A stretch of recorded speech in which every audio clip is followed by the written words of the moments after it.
Khan video link کے ذریعے اس وقت خطاب کرے ہیں۔ میرے پاکستانیوں، آج میں ایک آپ کے سامنے یہ ہنگامی جو میڈیا ٹاک کرنے لگا ہوں، یہ ایک ایسی خوفناک اور دردناک اور تکلیف دہ چیز ہے کہ میں سمجھا یہ انتظار نہیں کر سکتی کل کے لیے۔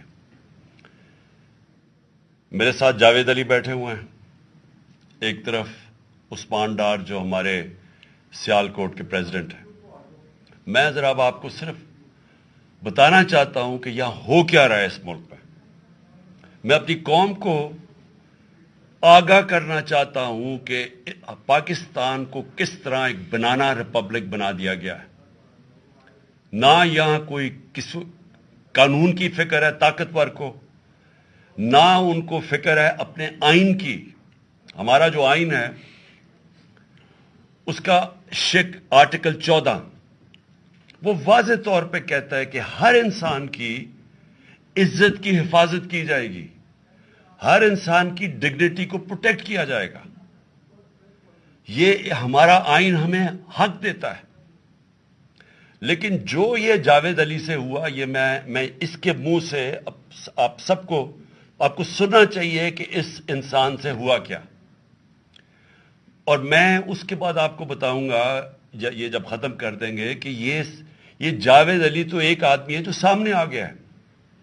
یہاں اتنے لوگوں کو انہوں نے، جب سے ہماری گورنمنٹ گئی ہے، اس طرح کے بیان دلوانے کی کوشش کی کہ یا ہمارے MPs MNAs جو تکڑے وزیر ہیں ان کے خلاف دو، یا ان کے اوپر ویڈیو فلم بنا دو، یا بلیک میل کرنے کے لیے ان کی کوئی آڈیو ٹیپس کر دو، یا ان کے اوپر کوئی کرپشن کے کیسز بنا دو بلیک میل کرنے کے لیے۔ صرف ایک ان کا مقصد ہے کہ کسی طرح تحریک انصاف اور عمران خان کو کمزور کر کے ان چوروں کو پھر سے الیکشن جتا دیا جائے۔ اب میں جاوید علی کی انٹروڈکشن کروا دوں۔ ان کو عثمان ڈار نے، جو کلاس 4 ہوتی ہے، جو کلاس 4 کی نوکری ہوتی ہے، وہ نوکری دلوائی سیال کوٹ میں۔ یہ خود بتائیں گے کہ ان کی نوکری ایک چوکیدار تھے، چوکیدار کی نوکری تھی۔ ان کو اٹھایا گیا، پولیس نے اٹھایا، اور اس کے بعد نامعلوم افراد نے اٹھایا، اور اب ان سے پوچھے، ان کی زبانی پوچھے کہ ان سے کیا گیا۔ پھر میں واپس آتا ہوں آپ کے پاس۔ بولو جاوید۔ السلام علیکم جی، میرا نام جاوید علی ہے، میں چوکیدار کی نوکری کرتا ہوں ایجوکیشن ڈپارٹمنٹ میں۔ تو مجھے ادھر بلایا جاتا ہے کال کر کے کہ آپ آئیں ادھر اور آپ سیلری اپلائی کریں اور آپ کو جو ہے نا آپ کی سیلری ملے۔ میں ادھر گیا ہوں اور مجھے ادھر صبح 11 بجے سے لے کے تقریباً 3 ساڑھے 3 بجے تک بٹھایا جاتا ہے۔ آپ بیٹھو، کرتے ہیں تقریباً ادھر 4 بجے کے قریب 7-8 پولیس والے آتے ہیں۔ وہ ادھر سے مجھے پہلے ہاتھ کڑی لگاتے ہیں، بعد میں میرے آنکھوں پہ اوپر شرٹ باندھتے ہیں اور اوپر چولا ڈال لیتے ہیں کہ جیسے میں کوئی دہشت گرد ہوں، ٹھیک ہے۔ ادھر سے مجھے پرائیویٹ گاڑی میں اٹھاتے ہیں اور لے جاتے ہیں نامعلوم جگہ پہ۔ ادھر جا کے میرے اوپر مارک چڑھا ہوتا ہے، آنکھیں باندھی ہوتی ہیں، تقریباً 7-8 بندے ہوتے ہیں وہ جو مجھے جاتے فرش پہ لٹا دیتے ہیں اور مارنا شروع کر دیتے ہیں کہ تم نے، عثمان ڈار نے تم سے کتنے پیسے لیے نوکری دلوانے کے لیے۔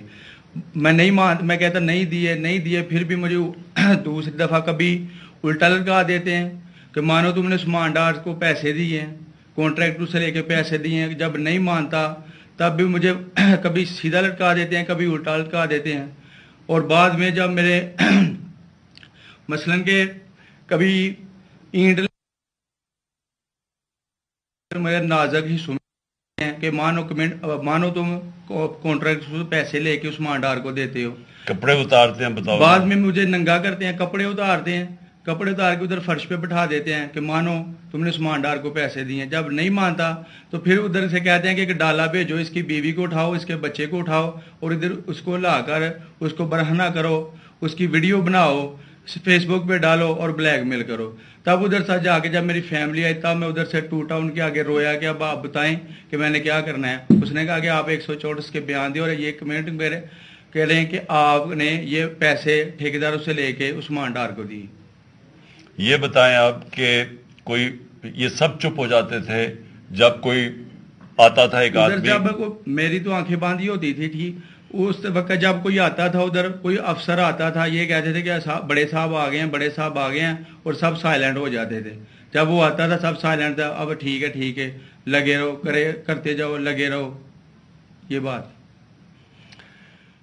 میں اب آپ کے سامنے یہ جو جاوید علی نے بات رکھی، یہ ہر طرح ہم کنفرم کر سکتے ہیں. قرآن کے اوپر ہاتھ رکھنے کے لیے میرے سامنے تیار تھے.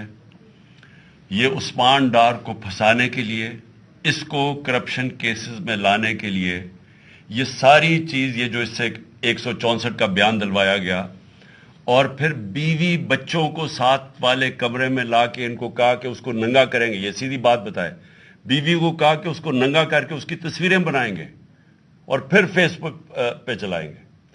میں آج اپنی بڑے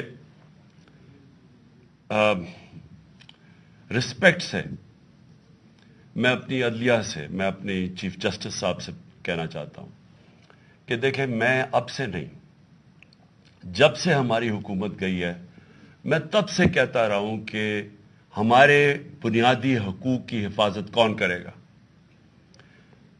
شہباز گل کو اٹھایا، اس کو ٹارچر کیا گیا، اس کو ننگا کیا گیا، اس کو لٹکایا گیا اوپر، اس کو مارا گیا. اس سے بیان دلوا رہے تھے کہ عمران خان کے خلاف سٹیٹمنٹ دو، جو اس کو کہہ رہے تھے عثمان ڈار کے خلاف سٹیٹمنٹ دو. اس کو میں نے صرف ایک میرے منہ سے نکل گئی اور اس سے میں نکل گئی کہ ہم جس جج نے ان کو ریمانڈ دلوایا تھا واپس شہباز گل کو واپس جیل میں، جب وہ ٹارچر ہوا تھا، تو میں نے کہا قانونی کارروائی کریں گے. میرے اوپر کنٹیمپٹ نوٹس کیا گیا، لیکن کسی نے ایک کسٹوڈیل ٹارچر ساری دنیا کے اندر منع ہے، کسٹوڈیل ٹارچر کے اوپر کچھ نہیں ہوا. پھر اعظم سواتی کو اٹھایا گیا اور ساری قوم کے سامنے جو اعظم سواتی نے اپنے زبان سے بتایا کہ اسے کیا گیا، ایک ٹویٹ کے اوپر، اس کا صرف ایک ٹویٹ کر دی تھی اس نے کہ NRO2 باجوہ نے دیا، جو سب قوم جانتی ہے. اس کے اوپر جو اس سے کیا گیا، پھر ویڈیو بھیجی گئی اس کی بیوی اور اس کی بیٹی کو. ایسی چیزیں اس ملک کی تاریخ میں کبھی نہیں ہوئی، یا میں تو نہیں کبھی سنی تھی ایسی چیزیں. شاید دہشت گردوں سے ہوتی ہوں، شاید کوئی باہر کے جاسوسوں سے ہوتی ہو، غداروں سے، لیکن اپنے شہریوں کو اس طرح کرنا اس ملک کی تاریخ میں کبھی نہیں ہوا. میں نے جب مجھے گولیاں لگی، میں نے تب چیف جسٹس صاحب کو پہلے مخاطب ہوا. میں نے کہا دیکھیں، جنہوں نے مجھے یہ قتل کرنے کی کوشش کیا وہ سارے اقتدار میں بیٹھے ہوئے ہیں. اس میں یہ جنرل باجوہ لے کے آیا یہاں، تب سے یہ تشدد شروع ہوا ہے. شہباز گل کا، اعظم سواتی کا، مجھے گولیاں لگی. یہ جو داستان آپ سن رہے ہیں، سوشل میڈیا کے بچوں سے پوچھیں، جب سے یہ آدمی آئے ان سے اٹھ کے کیا ہوا. ان کو بند کمروں میں کپڑے اتارے گئے، ذلیل کیا گیا. ایک ماں باپ نے مجھے کال کی، انہوں نے کہا ابھی تک ان کا بیٹا نارمل نہیں ہوا. اس سے اوپر اتنا تشدد کیا کہ وہ ابھی تک نارمل نہیں ہوا. اور میں ان کو کہا، جس طرح اس کو جاوید کو کہا میں نے سامنے آؤ، سب ڈرتے ہیں، نامعلوم افراد سے سب ڈرتے ہیں، اور کوئی کسی قسم کی پروٹیکشن کسی کو نہیں ہے، کیونکہ یہ قانون کے اوپر ہے، یہ جو مرضی کر لیں، کوئی ان کو بچانے والا نہیں ہے. کوئی جاوید جیسے انسانوں کو جب یہ کرتے ہیں، اس کو پھر دھمکیاں دی گئی کہ تم نے یہ بتانا کسی کو نہیں ہے، تو ہم یہ کر دیں گے، ہم تمہیں یہ مروا دیں گے. تو یہ اس ملک کی ہمارے پاس تو ایک ہی راستہ ہے، اور مجھے پتا ہے کہ عدلیہ کے اوپر پورا اٹیک ہے یہ مافیا کا. یہ پولیٹیشین نہیں ہے، یہ مافیا ہے جو ٹیپیں بناتا ہے ججز کی، جو ہر قسم کی بلیک میل کرتا ہے. انٹیریئر منسٹر ٹیپ چلا رہا ہے کسی کی، یہ بالکل غیر قانونی چیز ہے. وہ جج کی ٹیپ چلا رہا ہے، وہ اس کی مریم وہ ٹیپ چلا رہی ہے کسی ارشد ملک جج کی، کبھی ثاقب نثار کی ٹیپ چل رہی ہے. یہ کسی مہذب معاشرے میں یہ چیزیں نہیں ہوتی. یہ کنٹرول کے لیے، عدلیہ کو کنٹرول کے لیے صرف یہ سارے حربے استعمال کیے جا رہے ہیں. میں آج اس پلیٹ فارم سے اپنے چیف جسٹس اور اپنی ہائر جوڈیشری کو، امید تو صرف آپ سے رہ گئی ہے اس وقت جو جس طرح کا ظلم کیا جا رہا ہے، یہ نامعلوم افراد جو کر رہے ہیں اس ملک کے ساتھ، اور خاص طور پر یہ کیسے ہو سکتا ہے کہ میری جو ساری جے آئی ٹی کی رپورٹ تھی، جو انہوں نے فورینسک ایویڈنس جمع کی ہوئی تھی، وہ ساری ختم کر دی ہے. ان 4 آفیسرز کو پھر اوپر بٹھا دیا جن کے اوپر پروسیکیوٹر جنرل نے کہا تھا کہ انہوں نے میری جے آئی ٹی کی ایویڈنس سیبوٹاج کرنے کی کوشش کی. اس نے ٹیررزم کورٹ کو بتایا ہے، ان کو واپس لا کے اوپر بٹھا دیا ہے. یعنی اس سے انصاف ملے گا؟ ساری ایویڈنس ختم کر دی ہے. تو ہمیں کدھر جائیں گے ہم؟ میری ریکویسٹ ہے چیف جسٹس صاحب، یہ جاوید علی کی اس کے اوپر سوٹ موٹو ایکشن لیں، پتہ چلائیں کہ یہ کون لوگ ہیں.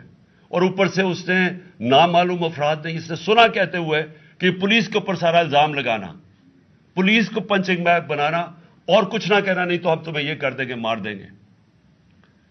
دیکھیں جی، وقت آ گیا ہے. میں اپنی جوڈیشری سے یہ کہنا چاہتا ہوں کہ یہ جو بھی آپ کا سب سے بڑی جوڈیشری کی سب سے بڑی ذمہ داری ہمارے بنیادی حقوق کی حفاظت کرنا ہے. یہاں جس طرح یہ رجیم چینج کے بعد جس طرح بنیادی حقوق ختم کیے گئے ہیں، لوگوں کو لاوارث چھوڑ دیا ہے، سمجھ نہیں ہے لوگ جائیں کدھر انصاف کے لیے. ہم نے ایک پرامن احتجاج جیل بھرو تحریک شروع کی. جو لوگوں کو اٹھا کے لے کے جا رہے ہیں، ان کو کپڑے نہیں دے رہے ہیں، ان کو دور دور لے گئے ہیں، کسی کو اٹک ڈرانے دھمکانے سے خوف پھیلا رہے ہیں. ایک طرف ایک پرامن احتجاج تاکہ ملک میں نقصان نہ پہنچے. اب ہماری قوم آگے مشکل میں ہے، مہنگائی میں ڈوب گئی. کبھی پاکستان کی تاریخ میں 41% مہنگائی انفلیشن نہیں ہوئی. چھوڑ کے گئے تھے 12% تھی، آج 41% ہے. ہم اس کے احتجاج کریں کہ چور اوپر بٹھا دیے، این آر او مل گیا ہے، پکڑ کے یہ حالات ہوتا ہے. سب کو ڈرانا دھمکانا، جرنلسٹ کو، صحافیوں کو، ٹی وی چینلز کو. تو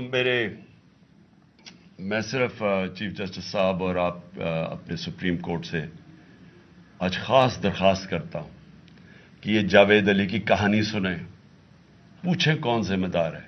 کہیں تو لائن ڈرا کریں کہ اب ان کو خوف تو ہو کہ کوئی کھڑا ہے ان کے لیے، عوام کے لیے، عوام کے ساتھ کھڑا ہے. کوئی تو ایکشن لیں تاکہ عوام کو کوئی حوصلہ ہو کہ ہماری عدلیہ ہمیں بچائے گی. کون بچائے گا؟ جاوید. سوچیں کہ بیوی بچوں کو ساتھ والے کمرے میں جا کے کہتے ہیں اس کو ننگا کر کے ہم اس کی تصویریں بنائیں گے. یہ کون سے معاشرے میں ہوتا ہے؟ یہ کوئی غدار ہے؟ کوئی ایک چوکیدار کی کلاس 4 کی نوکری کر رہا ہے، اس سے اٹھا کے یہ کیا کہ جی اس کے خلاف ایویڈنس تھے کہ وہ دیکھیں جی کتنا آپ نے اس کے لیے کتنی پتہ نہیں کدھر سے اس نے کلاس 4 کے چوکیدار نے پتہ نہیں کیسے پیسے بنا کے دینے تھے اس کو. لیکن کوئی ایویڈنس مل جائے تاکہ کسی طرح تحریک انصاف کا جو سیالکوٹ کا ہمارا ڈسٹرکٹ کا پریزیڈنٹ ہے اس کو کسی طرح گندا کیا جائے اور اس کو کسی طرح نااہل کیا جائے، کسی طرح اینٹی کرپشن میں آ جائے. اور یہ ہے پنجاب کی جو انہوں نے کیئر ٹیکر گورنمنٹ، یہ جو ایک بددیانت دار ایک میں اس کا نام مجھے سمجھ نہیں آتا کہ ایسا گھٹیا چیف الیکشن کمیشن اس ملک کی تاریخ میں نہیں آیا کہ شرم نہیں آئی کہ نیوٹرل کیئر ٹیکر یہ حرکتیں کرتا ہے. یہ نیوٹرل کیئر ٹیکر کے نیچے ہو رہا ہے.